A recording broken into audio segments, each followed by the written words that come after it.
Okay, students, let's see the new chapter of the physics of class 9th, and the name of this chapter is forces and laws of motion. In this chapter, first of all, we will study about the force and its types. Okay, and then we will study the laws of motion. This is a very important chapter. So first of all, we will study what is force. Okay, let's see. देखिए force क्या होता है कि अगर हम किसी भी body को अगर पुश करते हैं, जैसे आप ये ट्रॉली समझ सकते हो, ये ट्रॉली रेस्ट में है, this trolley is in rest, this trolley is not moving, and whenever we push this trolley what will happen, this trolley will start to run. ठीक है, ये चलना स्टार्ट कर देगी. अगर ये बॉडी हमारी रेस्ट में है, हम इसको पुश करें तो ये चलना स्टार्ट कर देगी. यानी कि ये जो हमने इस पर पुश अप्लाई किया, इसने क्या किया, इस बॉडी को रेस्ट से मोशन में ला दिया. ठीक है ना, यानी कि इसकी स्टेट को चेंज कर दिया. ये रेस्ट वाली स्टेट थी, अब कौन सी वाली स्टेट में आ गया है, वो मोशन वाली में आ गया. देखिए हम ऐसा भी कर सकते हैं, हम इधर से ये ट्रॉली मूव कर रही हो, अगर हम सामने से इसको पुल करना स्टार्ट कर दें इधर, तो ये मोशन से किस में आ जाएगी, रेस्ट में आ जाएगी. तो हम किसी भी बॉडी को पुश करके रेस्ट से मोशन में ला सकते हैं. और अगर ये ट्रॉली इधर भागी जा रही है, ऐसे आगे चले जा रही है, हम पीछे इसको क्या करने स्टार्ट कर दें, पुल करना स्टार्ट कर दें, खींचना स्टार्ट कर दें, तो ये बॉडी हमारी रुक जाएगी, रेस्ट में आ जाएगी. ठीक है ना. तो हम किसी भी बॉडी पर पुश या पुल लगा करके उसकी स्टेट को चेंज कर सकते हैं. ठीक है ना, रेस्ट से मोशन में ला सकते हैं, मोशन से रेस्ट में ला सकते हैं. और क्या कर सकते हैं, देखिए अगर हमारे पास जैसे ये स्प्रिंग है, तो ये स्प्रिंग इस टाइम इक्विलिब्रियम में है, यानी कि ये बिल्कुल एक अपनी एक ऐसी पोजीशन में है, इस पर कोई भी फोर्स नहीं लग रहा. तो इसकी शेप देखिए इस टाइप से.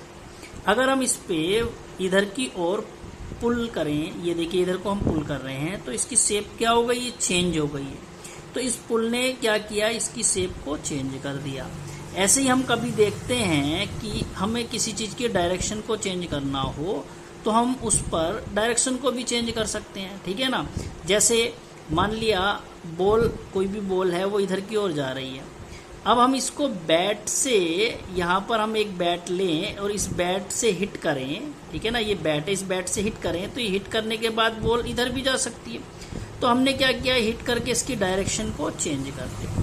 तो ये सारे यहाँ पे हमने क्या किया, देखो इधर आ रही थी, हमने इसको इधर की ओर क्या कर दिया है, पुश कर दिया है. तो हमारी बॉल कहाँ चली जाएगी, इधर की ओर चली जाएगी. तो यहाँ डायरेक्शन चेंज हो गई है. यहाँ क्या चेंज हुआ है, यहाँ पर उसकी स्टेट चेंज हुई है, यहाँ पर उसकी शेप चेंज हुई है, यहाँ पर उसकी डायरेक्शन चेंज हुई है. ये सब किसने किया, जो भी हमने उस पर पुश अप्लाई किया या पुल अप्लाई किया.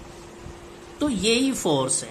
तो हम फोर्स को कैसे डिफाइन करेंगे, फोर्स इज अ पुश और पुल विच चेंजेस द स्टेट और शेप, और हम डायरेक्शन भी लिख सकते हैं, स्टेट और शेप और डायरेक्शन. यहाँ पे आप और डायरेक्शन भी ऐड कर सकते हो. ठीक है, और डायरेक्शन ऑफ अ बॉडी. ठीक है ना. जैसे यहाँ हमने देखा, हमने उसकी स्टेट को चेंज कर दिया, रेस्ट से मोशन में ला सकते हैं, रुकी हुई है तो उसे रन करा सकते हैं, अगर वो रन कर रही है तो उसको हम रोक सकते हैं.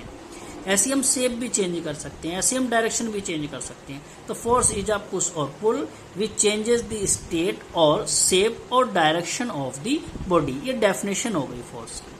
तो ये जो फोर्स होता है, ये कैसी क्वांटिटी है, ये एक वेक्टर क्वांटिटी है. Okay, so we have to also write here what this one, it is a vector quantity and its SI unit is newton. ठीक है ना, इसकी जो यूनिट होती है वो न्यूटन होती है. जैसे अगर किसी बॉडी पे कोई फोर्स अप्लाई किया हुआ है, तो वो ऐसे दिखाया जाएगा आपको कि हाँ, इस पर 10 न्यूटन का फोर्स अप्लाई है और 5 न्यूटन का फोर्स अप्लाई है. तो ये जो न्यूटन है वो इसकी यूनिट होती है. ये एक साइंटिस्ट थे हमारे न्यूटन, उनके नेम पर ही बेस्ड है. तो ये इसकी यूनिट होती है. अब इससे आगे हमें समझना है contact and non contact force. Okay, let's study. Okay, now see the contact and non contact forces.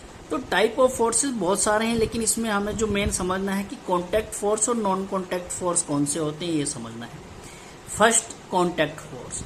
आप देखिए ऐसा समझिए कि ये हमारे पास कोई सरफेस है इस तरह से, जैसे रोड होती है, कोई फर्श हो सकता है, उसके ऊपर ये कोई बॉडी रखी है।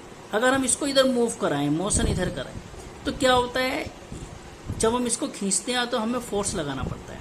ठीक है, अगर हम कम फोर्स लगाएंगे तो ये नहीं खींचेगा, और ज़्यादा फोर्स लगाते हैं तो ये खींचने लग जाता है। तो इसका मतलब ये है कि कोई ना कोई एक ऐसा फोर्स है जो इसे रोक रहा है, उसको हम कहते हैं फ्रिक्शन फोर्स, उसको हम बोलते हैं फ्रिक्शनल फोर्स। ठीक है, तो ये बॉडी जस्ट इस दूसरी बॉडी सरफेस के ऊपर है, तो इन दोनों सरफेस के बीच में एक फोर्स लगता है, उसको बोलते हैं फ्रिक्शन फोर्स। यानी कि जहां पर ये कांटेक्ट है, जहां पर ये टच हो रहे हैं, वहां पर एक फोर्स लग रहा है, उसको बोलते हैं फ्रिक्शन फोर्स, जो इसका अपोज कर रहा है।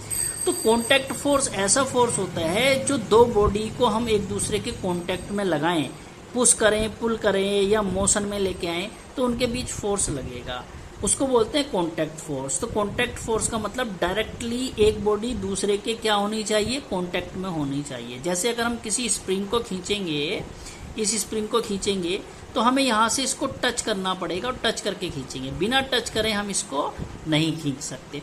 तो हम इसको टच करके खींच रहे हैं, तो हम किसका फोर्स, किस चीज़ का यूज कर रहे हैं, अपनी मसल्स का यूज कर रहे हैं, उसको हम मस्कुलर फोर्स कहते हैं, उसका यूज कर रहे हैं, तब इसे खींच रहे हैं। तो ये जो मस्कुलर फोर्स है, ये भी कैसा फोर्स है, हमारा कांटेक्ट फोर्स है।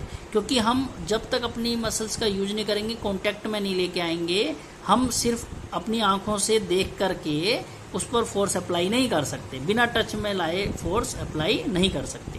तो ऐसे फोर्स को हम बोलते हैं कैसा, कांटेक्ट फोर्स। तो इसकी डेफिनेशन हो जाएगी a force involving direct contact. ठीक है ना, सीधे सीधे कांटेक्ट में हो।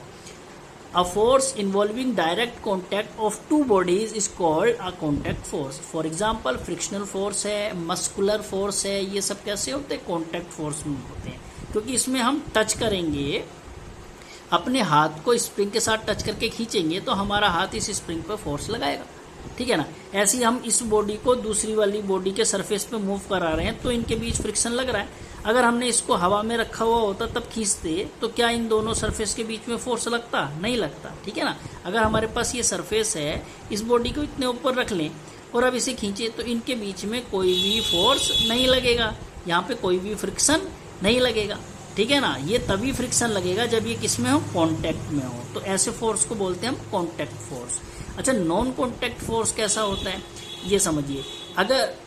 अगर कोई बॉडी कांटेक्ट में नहीं है तब भी फोर्स लगा सकती है, उसको हम नॉन कांटेक्ट फोर्स बोलते हैं। फॉर एग्जांपल, आप देखिए ये मैग्नेट है और यहाँ पर कोई आयरन का पीस है, तो ये आयरन का पीस इस मैग्नेट से थोड़ा दूर भी है, तब भी ये मैग्नेट इसको अट्रैक्ट कर लेती है। तो क्यों अट्रैक्ट कर रही है, क्योंकि ये मैग्नेट इस पर एक फोर्स लगा रही है, उसको बोलते हैं हम मैग्नेटिक फोर्स, उसको बोलते हैं मैग्नेटिक फोर्स। यानी कि ये मैग्नेट इस आयरन पे एक फोर्स लगाती है, हमें मालूम ही है, देखिए थोड़ा दूर भी होगा ये आयरन का पीस इस मैग्नेट से, तब भी ये इसको खींच ले रही है, यानी कि बिना टच में लाए भी ये इस पर फोर्स लगा रही है। तो ऐसे फोर्स को जब एक बॉडी दूसरी बॉडी पर लगाती है लेकिन वो डायरेक्ट कांटेक्ट में नहीं है, तब भी फोर्स लगा रही है, ऐसे फोर्स को कहते हैं नॉन कांटेक्ट फोर्स। हम एक और एग्जांपल ले सकते हैं, जैसे अर्थ है और अर्थ से ऊपर कोई बॉडी है, तो अर्थ क्या करती है, उसे अपनी ओर खींचती है, ग्रेविटेशनल फोर्स लगाती है। तो हम अर्थ के सरफेस पे खड़े हुए ना भी हों, थोड़ा ऊपर हो, कहीं और ऊंचाई पर हो, तब भी ये अर्थ उसको अट्रैक्ट कर लेती है। ठीक है ना, तो ये होता है हमारा नॉन कांटेक्ट फोर्स। तो जैसे मैग्नेटिक फोर्स है, जो मैग्नेट लगाती है वो नॉन कांटेक्ट होता है, ग्रेविटेशनल फोर्स है ये जो लगा रहा है ये भी नॉन कांटेक्ट। ऐसे ही इलेक्ट्रिक फोर्स होता है। इलेक्ट्रिक फोर्स का मतलब जो चार्जेज लगाते हैं, जैसे आपने देखा होगा बहुत ही हाई टेंशन वायर होती हैं, तो हम कहते हैं उनके पास में नहीं जाना चाहिए, वो दूर से भी खींच लेती है। हाई टेंशन वायर का मतलब जिसमें बहुत ज़्यादा करंट फ्लो कर रही हो, ठीक है ना। तो किसी भी वायर के अंदर बहुत सारी करंट जब फ्लो करती है तो वो भी क्या करती है, दूसरी चीज़ों को अट्रैक्ट कर सकती है, ठीक है ना। तो हमें उनके पास में नहीं जाना चाहिए बोलते हैं। तो ये जो मैग्नेटिक है, ग्रेविटेशनल फोर्स है, इलेक्ट्रिक फोर्स है, वो सब कैसे फोर्सेज हैं, वो सारे हमारे नॉन कांटेक्ट फोर्सेज हैं।